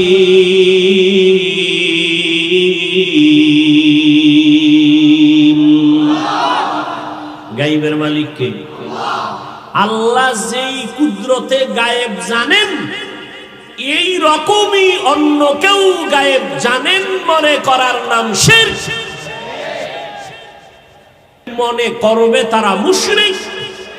মুশরিকদের জন্য জান্নাত হারাম। ওয়া মান ইউশরিক বিল্লাহ ফাকাদ হারামাল্লাহু আলাইহিল জান্নাহ। যারা আল্লাহর সাথে শিরিক করবে তাদের জন্য জান্নাত হারাম। আল্লাহ শিরিক মুক্ত ঈমান ও আমল আমাদের দান করেন। ভাইরা আমার, এবার নবীর অনুসরণ করা শুরু করলেন সাহাবায়ে কেরাম। কপাল ঘুরে ফিরে আমগোটাই খারাপ। কেন?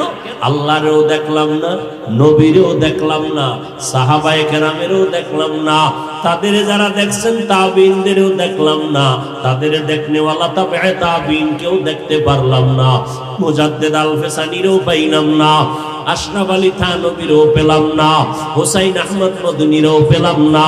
আমরা হতভাগার দল, যাদেরকে আমরা পাইছিলাম এদেরকেও হারাইয়া আজ আমরা অসহায়। এত ফিতনা, এত ফিতনা।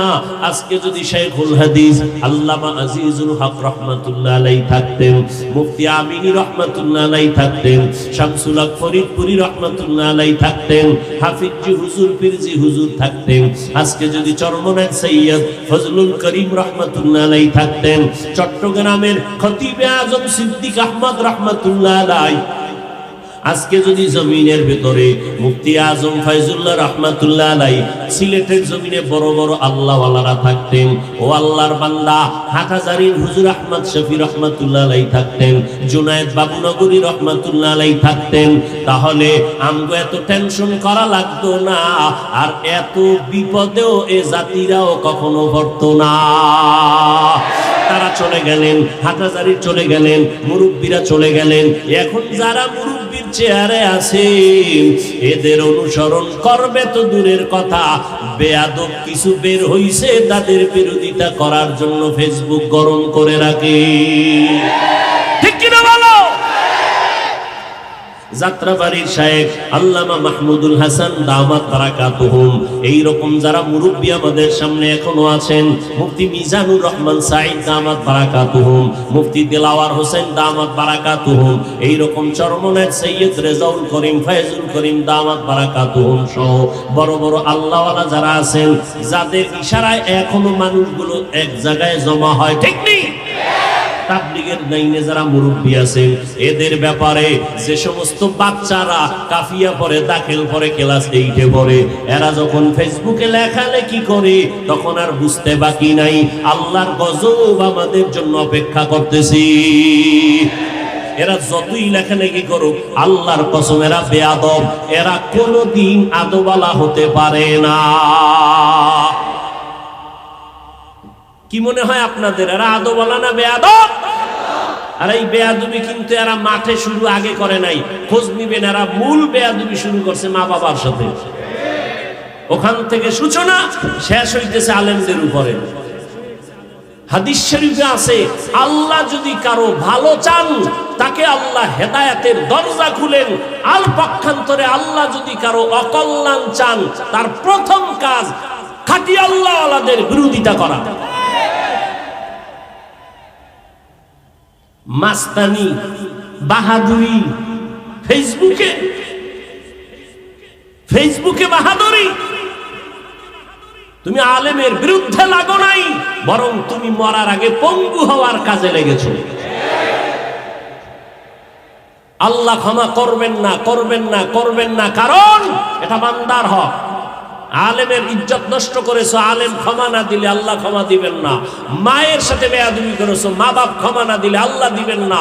শিক্ষকের সাথে বেয়াদবি করেছো, শিক্ষক যদি ক্ষমা না দেয় আল্লাহ ক্ষমা করে দিবেন না, এটা বান্দার হক। আন্দোলন, শিক্ষকের বিরুদ্ধে আন্দোলন, কে শিখিয়েছে আন্দোলন? মা বাবা যদি ভুল করেও ফেলেন বেয়াদবি করা যাবে? শিক্ষক যদি আল্লাহ না করুন কিছু করেও ফেলেন বেয়াদবি করা যাবে? শুনো, রাসূলের হাতে গড়া সাহাবী হযরত আলী বলেন, মান আল্লামানি হারফান ইনশাআ বাআ ওয়া ইনশাআ আতাকা। হযরত আলী বলেন, আমাকে একটা অক্ষর যিনি শিক্ষা দিলেন তিনি আমার মাথার মুকুট। চাইলে সে আমাকে গোলাম বানাইয়াও রাখতে পারেন, চাইলে আমাকে বিক্রি করে দিতে পারেন। স্কুলে পড়ো, কলেজে পড়ো, শিক্ষকের সাথে যদি বেয়াদবি করো আল্লাহ ক্ষমা দিবেন না শিক্ষক ক্ষমা না দেওয়া পর্যন্ত। যদি ক্ষমা না চাও অপেক্ষায় থাকো, উস্তাদের সাথে বেয়াদবির পরিণাম ফল বিছানায় পঙ্গু হয়ে মরবি। এইবার এটা নিয়ে আবার কোন চালাক যদি অতি চালাকি করে, এজন্য দলিলটা গতকাল দিয়েছি মুফতি মিজানুর রহমান সাঈদ সাহেবের ওখানে, আজকেও দিলাম। قال النبي صلى الله عليه وآله وسلم اثنان يعجلهما الله في الدنيا البغي وعقوق الوالدين। পয়গম্বর বলেন, দুইটা অপরাধ এমন আছে দুনিয়াতে করলে শাস্তি হবে মরার আগে। কয়টা অপরাধ? এক নম্বর অপরাধের নাম জুলুম, দুই নম্বর অপরাধের নাম মা বাবার সাথে বেয়াদবি। জুলুম আবার তিন প্রকার, বলেন কয় প্রকার? আল্লাহর সাথে জুলুম করা, নিজের সাথে জুলুম করা, অন্যান্য মাখলুকাতের সাথে জুলুম করা, কারো ইজ্জত বিনা কারণে ইজ্জতের উপরে হামলা করা, এটা ন্যায় না অন্যায়? জুলুম। এই বান্দার হক নষ্ট করেছো, এই জুলুমের বিচার মরার আগে না পরে? আগেই। রাসূলের হাদিস, এরে আল্লাহর সাথে জুলুম, আল্লাহর সাথে জুলুমের অর্থ শিরিক করা। ইয়া বুনাইয়া লা তুশরিক বিল্লাহ ইন্নাশ শিরকা লাযুলমুন আযীম। লোকমানে হাকিম বলেন, ও সন্তান, আল্লাহর সাথে শিরিক করবা না, শিরিক হলো জুলমে আযীম। নিজের সাথে জুলুম করা, নিজের সাথে জুলুমের সহজ একটা ব্যাখ্যা হলো, আমি নামাজ পড়ি, আমার ছেলের নামাজের দাওয়াত দেই না, আমি ছেলের উপরে জুলুম করলাম। বুঝেননি? আর একটা কঠিন ব্যাখ্যা, আমি জুলুম করতেছি, আমার এই হাত দ্বারা অন্যায় করি, হাতের উপরে জুলুম, চোখ দিয়ে অন্যায় করি, চোখের জুলুম, কান দিয়ে অন্যায় কথাগুলো শুনতেছি, কানের উপরে জুলুম করতেছি। আর একটা অন্য মাখলুকতের সাথে জুলুম, সেটা ভাই হোক, আপন কেউ হোক, অন্য মানুষ হোক, আর অন্য কোনো মাখলুকত হোক। নবীজি হাদিসের মধ্যে বলতেছেন, একজন আল্লাহর বান্দি, নারী না পুরুষ, এক আল্লাহর বান্দি জীবনভর নেক আমল করতে করতে করতে করতে সীমানা নাই, জীবনের শেষ বেলায় সামান্য একটা অপরাধ করেছেন। একটা বিড়াল ঘরের মধ্যে ঢুকলো, খাঁচায় ঢুকার পর আটকায় ফেললো, নিজেও খানা দিল না, বাইরে থাকতেও দিল না যে বিড়ালটা বাহিরে গিয়ে খানা খাবে, এই সুযোগটাও দেয় নাই। বিড়ালটা ওখানে থেকে ধুকে ধুকে না খেয়ে ক্ষুধার তৃষ্ণায় মারা গেল। আল্লাহর নবী বলেন, গাইবি আওয়াজ এসে গেল, এই আল্লাহর বান্দি, এই যে বিড়ালের উপরে জুলুম করছো, এই অপরাধের কারণে তোর জিন্দেগীর সব নেক আমলগুলো বরবাদ। একটা বিড়ালের সাথে জুলুম করলে যদি এই হয়, যারা মানুষ হত্যা করে আছে না না, মানুষের মারছে। এক যুবক ছেলে বাচ্চাওয়ালা মায়ের সাথে পরকিয়া করিয়া, প্রেম করিয়া, ওই মেয়েটারে নিজে নিবে, মেয়েটাও স্বামীর ওই ছেলের কাছে যাবে, যাইতে গিয়া তার আপন স্বামীর রাতের বেলা হত্যা করলো। হত্যা করার পর কি লাভ হইল রে যুবক যুবতীরা? একজনের পাইতে গিয়ে আর একজনের জবাই করছো, পরিণাম ফল কি হইছে? ছেলেটার ফাঁসির রায় হয়ে গেছে, মেয়েটার যাবজ্জীবন। 3টা বাচ্চা পেছনে পেছনে কান্দে, মা আম্মু আম্মু বলিয়া কাঁদে। ওরে পাইলি না দুনিয়ার যৌবন, পাইলি না জীবন, পাইলি না কলিজার সন্তান। বাচ্চাগুলো কাঁদতেছে, 2-3 দিন আগের খবর না, অহরহ এগুলো চলতেছে। ও যুবক, আরেকজনকে হত্যা করিয়া নিজে পার পায়া যাবা, সেই বাংলাদেশ আর নাই। এতদিন ছিল ডিজিটাল, এখন কর্মসূচি কি স্মার্ট, ওই তারফাং করার কায়দা নাই। 5 বছর আগে আকাম করছো, আকাম কইরা মার্ডার কইরা ঢুকছে, পালাইছে কোথায়? তৃতীয় লিঙ্গের কাতারে। কয়েকদিন আগে পুলিশে ধইরা, আরে ভিডা, ঠিক নেই, কই পালাবা? একটা যুবক যুবতী যদি চিন্তা করত যে আমি একজনের মাইরা বড়লোক হব, খাবো না, ওই সুযোগ নাই। জেলখানায় পস্তে পস্তে মরবা, তো লাভ হইল কি? তোমারে, তুমি সরকারের আপন কেউ হইলে তোমারে সরকার বাঁচাবে না। খোদায় যদি কপালে আগুন লাগায় দেয়, সরকারও বাঁচাইতে পারবে না। দেখো না, একজনে সরকারের গুণগান গাইতে গাইতে এত বেশি গাইয়া ফালাইছে, এবার সরকার খায় অরে নমিনেশনই দিব না। ঠিক নেই? কঠিন, বড় কঠিন। আল্লাহ হেদায়েত দান করুন। লা তাআতা লি মাখলুকিন ফি মাসিয়াতিল খালিক। আল্লাহকে অসন্তুষ্ট করে ভিন্ন কারো অনুসরণ করবা, এটা হারাম। আল্লাহ বুঝার তৌফিক দান করুন। 2টা অন্যায় করলে শাস্তি মরার আগে, একটা হলো জুলুম, আল্লাহর সাথে জুলুম, নিজের সাথে জুলুম, অন্যান্য মাখলুকতের সাথে জুলুম করা, বান্দার হক নষ্ট করা, এটা ন্যায় না জুলুম? জুলুম। এর মায়ের সাথে যারা বেয়াদবি করছো, মা বাবার জুলুম করছো, মা বাবার সাথে, শিক্ষকের সাথে জুলুম করেছো, ও আল্লাহর বান্দারা, আজকে আল্লাহর শুকর, ঘড়ি হাতে দেই না, ওয়াজের সময় শুধু টাইম দেখা লাগে, এই জন্য দেই। ওস্তাদের সামনে তো পরের কথা, ওস্তাদের পাইলে এখনো চেষ্টা করি জুতা সোজা করার, বেয়াদবি করব দূরের কথা। আমার কথা হলো, যদি কেউ সীমা লঙ্ঘন করিয়াও ফালায়, আমার মাওলা দেখেন না? দেখেন না? আমার মাওলা বিচার করবেন না? তা আমি বেয়াদবি করার দরকার কি? এই মিয়া, আমার নামে দেশে কম তুফান চলে? কথা বলো না কেন? বাংলাদেশের দ্বিতীয় আর কার বিরুদ্ধে এত তুফান? আমার মাইয়া পোলা ফ্যামিলি সুদ্ধা কোনটা বাদ রাখছে? এই নেফাকি অন্তরওয়ালা টুপিওয়ালারা। কম আগুন জ্বালায় নাই আমাকে নিয়ে, কম ঘোলা পানি ঘোলা করে নাই, কম করে নাই, কম করে নাই। কিন্তু আমি কোনটার এগ্রি হয়ে জবাব দিছি? আমি চিন্তা করছি যে এই অন্যায় আমার বিরুদ্ধে যে বলতেছে তারা, এই দোষটা কি আমার মধ্যে আছে কিনা। যদি দেখছি নাই, তাহলে ওদিকে আমার কান দেওয়ার টাইম নেই, হুদা সময় নষ্ট করার লাভ নাই। আর আল্লাহর হাজার শুকর, আমি ফেসবুক এ পর্যন্ত চালাই না, মৃত্যু পর্যন্ত যেন আল্লাহ এই অভিশপ্ত ঘরে আমাকে না নেয়। ফেসবুক যদি দেখতাম তাহলে প্যান্ডেল মোজাই দেওয়া হওয়া লাগবে, আর বয়ান আসতো না জবান থেকে, শুধু গালি আসতো। আল্লাহ জগৎ থেকে হেফাজত করছেন। নাম্বার 2, যদি আমার ওই দোষটা দেখতাম আমার মধ্যে আছে, তাহলে আমি আল্লাহর কাছে এই সারা দিনের কষ্ট করে হাজিরা দেওয়ার টাইম, ভোর রাত্রে বাসায় গিয়ে ওযু করে একটু হাজিরা দেই আল্লাহরে, ও আল্লাহ ভুলে কিছু অন্যায় করে ফেলছি, তুমি মাফ করে দাও। আমার মাওলার থেকে দয়াময় কে? আল্লাহ কয় তোরে মাফ করে দিব, এবং তোর বিরুদ্ধে যারা এরপরেও উল্টাপাল্টা করবে, আমি আল্লাহ চাইলে ওদের অন্তরে তোর প্রতি গাইবী ভাবে মোহাব্বত বাড়ায় দিব। তো দুশ্মন হবে বন্ধু, দুশ্মন হবে। আর যার কপাল খারাপ তার বিষয় ভিন্ন। তো আমার কথা এটাই, কোন মুরব্বী যদি কিছু করে থাকেন, আমার আল্লাহ নাই, তা আমার এটা নিয়ে টেনশন করার কি দরকার? আমার আর কাম নাই। আল্লাহ মাফ করে দেন।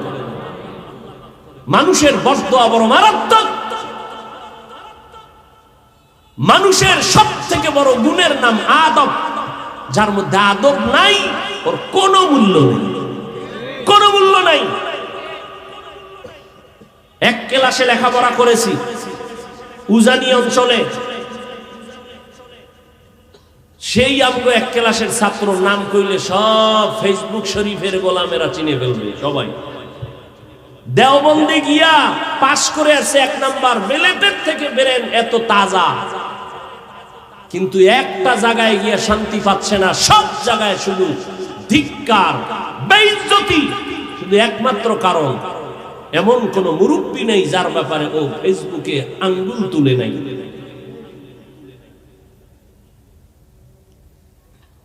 আল্লাহ তো ধরে আস্তে আস্তে, আমরা না সইতে পারি না যে এক্ষুনি ধরি। ও 12টা বাজাইছে, আমি এক্ষুন 13টা বাজায় দেব।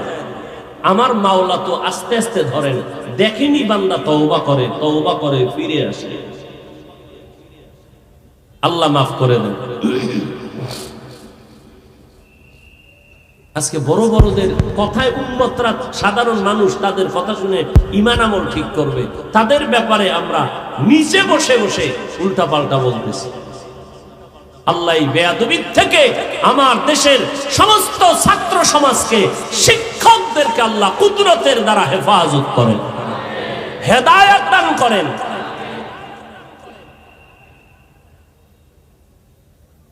তাহলে 2টা অপরাধ করলে শাস্তি মরার পরে না আগে?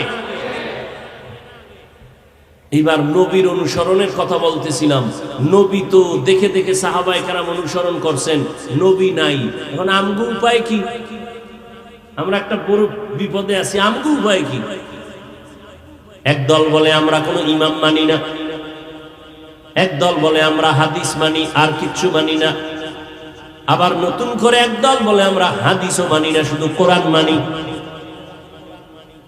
মদিনার নবী বলে গেছেন, ও আমার উম্মত যারা আমাকে পাইবা না, সমাধান দিয়ে গেলাম, তোমরা কাদেরকে দেখে দেখে অনুসরণ করবা আর জান্নাতের পথে আগাইবা। আমি নবী বলে গেলাম। আল্লাহ যেমন বলছেন, আল্লাহর বন্ধু আমি মুহাম্মদ, আর জমিনে আমি নবী বিদায় হওয়ার পরে আমার একদল বন্ধু থাকবে, তাদের অনুসরণ করবা, আমি নবী খুশি হয়ে যাব। আমার দুনিয়াতে একদল বন্ধু, একদল কয় দল? মাত্র একদল।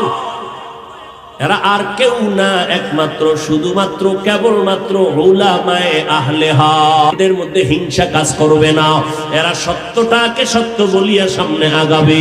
হাঙ্গামার মধ্যে যাবে না, এরা উগ্রতার দিকে যাবে না। উম্মতকে চোখের পানি দিয়ে পায়ে ধরে ধরে ডাকবে, যাদের কথায় মানুষ বেআমল থেকে আমলওয়ালার দিকে আগায়, যাদের বয়ান শুনলে দিলটা নরম হয়, চোখে পানি আসে, এমন উলামায়ে আহলে হক, এদের পেছনে যাওয়া ছাড়া জান্নাতের পথে আগানোর কোনো সুযোগ নাই। ওরে নবীর উম্মতের দল, এই উলামায়ে কেরামের মাধ্যমে গিয়া দুইটা জিনিস অর্জন করো। আয়াতের ভিতরে আল্লাহ বলেছেন, এক নম্বরে তাকওয়া অর্জন করো, দ্বিতীয় জবানটাকে কন্ট্রোল করো, জবানটাকে হেফাজত করো। আল্লাহ তাকওয়ার কথা বললেন, তারপরে বললেন জবানকে হেফাজত করো। তাকওয়ার কথা আগে কেন বললেন? বলে তাকওয়ার কথা যদি না বলা হয়, আল্লাহর ভয় যদি অন্তরে না রাখে, তাহলে কোন বক্তার বয়ানে বান্দা আল্লাহমুখী হবে না, গুনাহ ছাড়বে না, অন্যায় পথ থেকে ফিরবে না। এই জন্য লাগবে তাকওয়া। আর তাকওয়া অর্জন যদি হয়, তখন তার জবানকে কন্ট্রোল করা সম্ভব। জবানটাকে হেফাজতের কথা আল্লাহ কেন বললেন? হাত হেফাজতের কথা বলেন না কেন? বলে বান্দা হাতটা যদি অন্যায় করে, এটা হেফাজত করা যায় তাড়াতাড়ি, বেঁধে দাও। কান ডিস্টার্ব করে অন্যায় পথে, কানের মধ্যে তুলা লাগাও, আর বাজে আওয়াজ আসবে না। ও বান্দা পাও বেঁধে দাও, সামনে খারাপ রাস্তায় যাইবা না।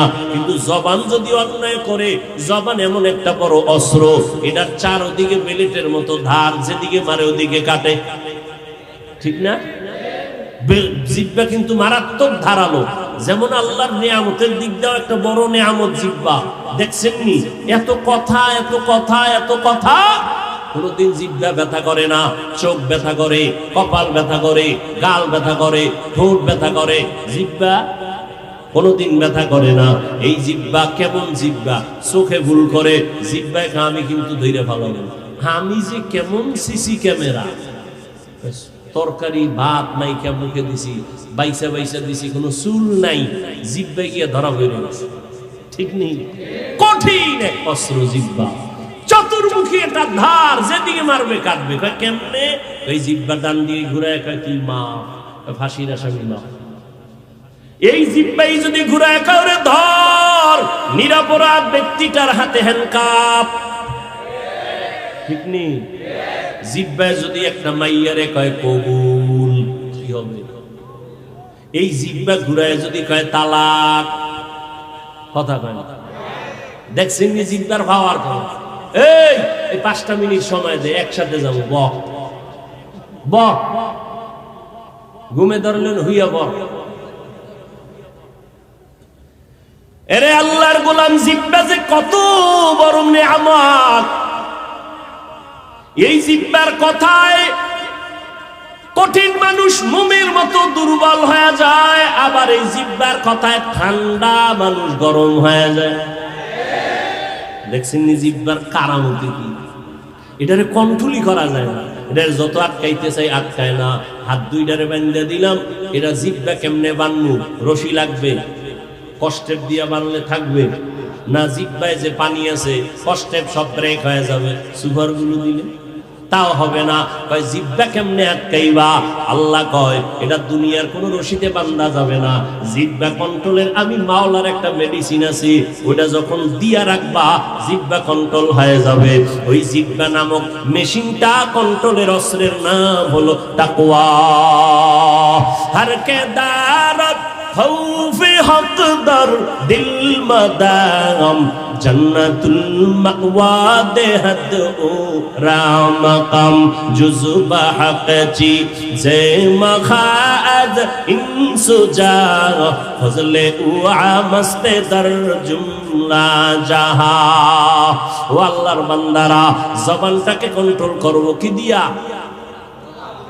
তাকওয়া। এটা কি জন্ম থেকে নিয়ে আইছেন আম্মাজানের থেকে? না, তাকওয়া অর্জন করতে হবে, অন্য জায়গার থেকে আইনা কলবে ঢুকাইতে হবে। কয় তাকওয়াও ধরা যায় না, কলবটারেও ধরা যায় না, তাহলে ঢুকাবো কেমনে? ছিদ্র কই? আবার এই তাকওয়া পাবো কোথায়? এবার শুনো তাকওয়ার ঠিকানা শুনে নাও। লিকুল্লি শাইইন মাদিনুন ওয়া মাদিনুত তাকওয়া কুলুবুল আরিফিন। প্রত্যেকটা জিনিসের একটা গোডাউন আছে। তাকওয়ার গোডাউন হলো আল্লাহর প্রিয় বান্দাদের কলব, এই কলবের মধ্যে তাকওয়া। তারাও কিন্তু মেহনত করছেন আরেকজনের মাধ্যমে, এইভাবে মেহনত করতে করতে তাকওয়াওয়ালা হয়েছেন। এদের সাথে সংযোগ লাগায় দাও, এরা যখন নেক নজর দিয়ে তাকাইবে তোমার অন্তরের মধ্যে আমার মাওলার কুদরতে তাকওয়া ঢুকে যাবে।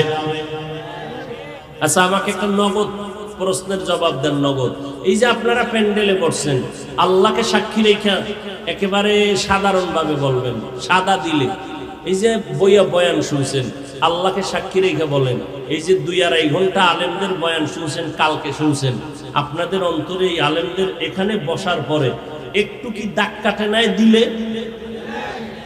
কাটছে? হাসা? তাহলে আপনি 2 ঘন্টা আলেমের সামনে বৈশা বয়ান শুনলে যদি দিলে সামান্য দাগ কাটে, তো যেই বান্দা আলেমদের সাথে আল্লাহওয়ালার সাথে বছরকে বছর সহবতে কাটাবে, ও তো কলবটাকে পরিষ্কার করে জান্নাতি হইয়া কবরে যাবে। এই জন্যই তো আমি বলি, এই দুনিয়ায় যারা বলে ওয়ালি মানি না, আউলিয়া মানি না, ওরা কোরআন শরীফ মানে না, ওরা বুখারী শরীফ মানে না, ওরা ভণ্ড। ওদেরকে যারা ভণ্ড বলে না তারাও ভণ্ড।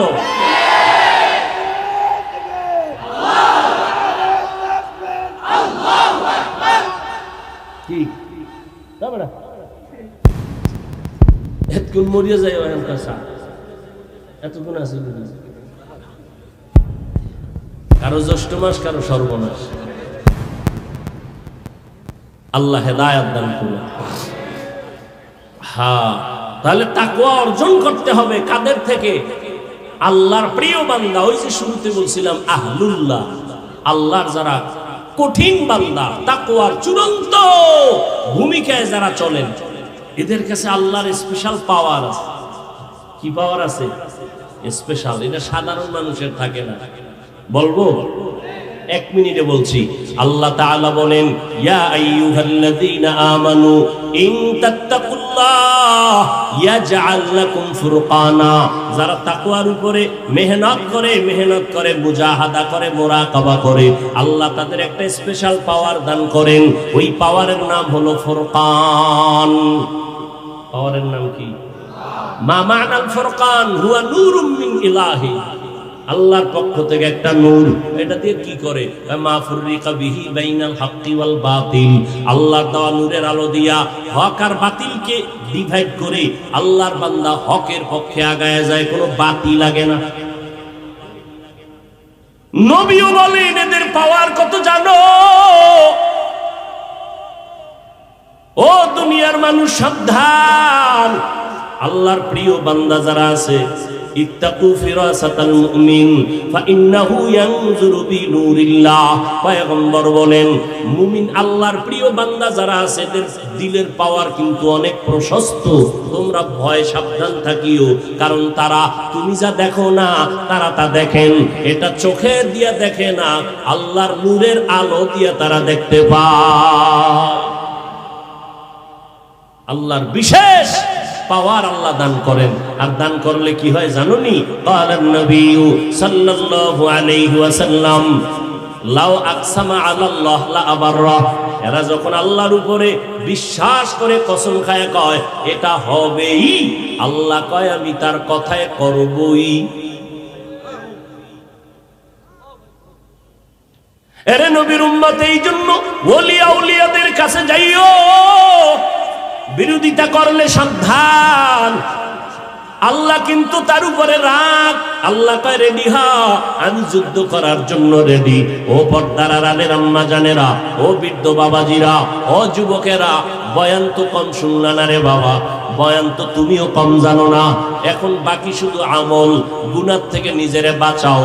একটা বয়ান তাকওয়ার বয়ান বাড়ি নিয়ে যাও। শেষ বয়ান, আজকের ফাইনাল পয়েন্ট হলো, ফিনিশিং বয়ান হলো, ও বান্দা কারো উপকার পারলে করো, না পারলে চুপ থাকো, কারো ক্ষতি করবা না, কারো প্রশংসা করো, না পারলে চুপ থাকিও, কারো বদনাম বলবা না, পারলে নেক আমল করো, না পারলে চুপ করে বসে থাকো, গুনাহ করবা না। শেষ হস। এই 3টা কথা মানো। পারলে কারো উপকার করো, না পারলে চুপ থাকো, ক্ষতি পারলে কারো প্রশংসা করো, না পারলে চুপ থাকো, বদনাম পারলে বান্দা নেক আমল করো, না পারলে চুপ থাকো, কিন্তু কি করা যাবে না? এই তিনটা কথা যদি মেনে নাও, বিনা হিসাবে জান্নাতি। নেক আমল করতে পারা না পারা নয় তো সফলতা, গুনাহ থেকে বেঁচে থাকাই হলো তাকওয়ার পূর্ণতা। বেশি বেশি জিকির করা তাকওয়া না, বেশি বেশি ইবাদত করার নাম তাকওয়া না, বেশি বেশি নামাজ পড়ার নাম তাকওয়া না, বেশি বেশি বান্দা তাসবিহ পড়ার নাম তাকওয়া না, কোরআন পড়ার নাম তাকওয়া না, বেশি বেশি নামাজ পড়ার নাম তাকওয়া না। তাকওয়া কি? আল ইহতিরাজ আনিল মাসিয়া, গুনাহ থেকে বেঁচে থাকাই হলো তাকওয়া। এটাই বললাম, নেক আমল করা বা না করা নয় তো সফলতা, গুনাহ থেকে বেঁচে থাকাই হলো তাকওয়ার পূর্ণতা। নেক আমল করা এটা তাকওয়া না, গুনাহ থেকে বাঁচা এর নাম তাকওয়া। ওয়া আম্মা মান খাফা মাকাম রাব্বিহি ওয়া নাহান নাফসা আনিল হাওয়া ফাইন্নাল জান্নাতা হিয়াল মাওয়া। ও বান্দা, গুনাহ থেকে বাঁচো। এই যুবকেরা, পাও ধরলে বাঁচবি? বল, নিচে নেমে পাও ধরবো। সবাই তো পাও ধরতে রাজি। জাহান্নামে যাইও না রে বাবা, দুনিয়ার গরম সইতে পারো না, কবরের গরম কেমনে জাহান্নামের গরম সইবা রে বাবা। আজকে একটা মশার কামড় সইতে পারো না, মশারি টানায় ঘুমাও। আর গুনাহ নিয়ে যদি কবরে যাও, ওই কবরে পোকামাকড় কই পাবি মশারির যুবক। একটা বেতের বাড়ি সইতে পারো না রে বাবা, ওই কবরে গুনাহ নিয়ে গেলে দুই পার্শ্বের মাটির চাপ কেমনে সহ্য করবি রে যুবক। স্কুলে পড়তে বাধা নাই, কলেজে পড়ো বাধা নাই রে বাবা। ডাক্তার হও, ইঞ্জিনিয়ার হও, প্রফেসর হও, বাধা নাই। তবে বেয়াদব হইও না, মা বাবার সাথে খারাপ ব্যবহার করিও না, ওলামায়ে কেরামের সাথে খারাপ আচরণ করিও না, মুরব্বীদের সাথে খারাপ আচরণ করিও না। নেক আমল করো বা না করো, গুনাহ থেকে নিজেরে বাঁচাও। পিছনের গুনাহ থেকে বাঁচতে হলে লাগবে তওবা, সামনের গুনাহ থেকে বাঁচার জন্য লাগবে তাকওয়া। এজন্য উলামায়ে কেরামের পরামর্শ নিয়া নবীর তরিকার উপরে মজবুত হও। পেছনের গুনাহ তো করিয়েই ফেলছো, একটু চোখ দুইটা বন্ধ করে দেখো। তোমার আমার গুনার কারণে আজকে আমার হাত নাপাক, চোখ নাপাক, জিহ্বা নাপাক, অন্তর নাপাক। ও আল্লাহর বান্দারা, এই অপরাধের খবর তোমার মা বাবায় যদি জানতো, কেউ তোমারে মন দিয়া ভালোবাসতো না, তোমাকে কেউ খুশি মনে কাছে ডাকতো না। আমার মাওলা সব জানার পর একবারও রাগ করিয়া বলে নাই, পানি বন্ধ করে দিলাম। কত যুবকেরা ঘুমের ঘরে মরিয়া যায়, গাড়ির নিচে মরিয়া যুবকের মরণ, পানির নিচে মরিয়া মরিয়া যায়। ও যুবক, কয়দিন আর বাঁচবি জানা নাই, কোন দিন যেন আজরাইল ধাক্কাটা দিয়া বসে রে বাবা। এখন থেকেও তওবা করিয়া নাও। তোমার মতো কত যুবক স্কুল কলেজে পড়িয়াও নামাজ ছাড়ে না। আজকে তোমার মতো কত যুবক রাস্তায় গাড়ি চালায়, নামাজ ছাড়ে না। বলো বাবা, তুমি কেন পারবা না? তোমার মতো কত যুবক র্যাব, আর্মি, পুলিশ, বিডিআরের চাকরি করে, নামাজ ছাড়ে না। তুমি কেন পারবা না? ও বুড়া বাবাজিরা, আপনাদের মতো কত বৃদ্ধ মানুষ লাঠি হাতে নিয়ে মসজিদে গিয়ে নামাজ পড়ে, ছাড়ে না। আপনারা কেন পারবেন না? ও পর্দার আড়ালের আম্মা জান, আপনার মতো কত মা, আপনারা তো দাবি ধন্য মা, আপনারা নবীদের মা, সাহাবায়ে কেরামদের মায়ের মতো মা, আপনারা আলেমদের মা, আপনারা আম্মা জান আয়েশা রাদিয়াল্লাহু আনহার মতো নারী, ফাতেমা রাদিয়াল্লাহু আনহার মতো নারী, খাদিজা রাদিয়াল্লাহু আনহার মতো নারী, ইসমাঈল নবীর মা হাজরা আলাইহা সালামের মতো দামি নারী, ঈসা নবীর মা মারিয়াম আলাইহা সালামের মতো দামি নারী। আরে আম্মা জানেরা, ওই ফেরাউন কত বড় বেঈমান, নিজেরে খোদা বলে দাবি করলো, তারপর আল্লাহকে মানে নাই। অথচ তার ঘরে তার আপন স্ত্রী আসিয়া আল্লাহ তাকে এমন ভাবে কবুল করেছেন, আল্লাহর নবী বলেন কিয়ামতের দিন জান্নাতে আমার সাথে আসিয়ার সাথে বিবাহের বন্ধন হয়ে যাবে।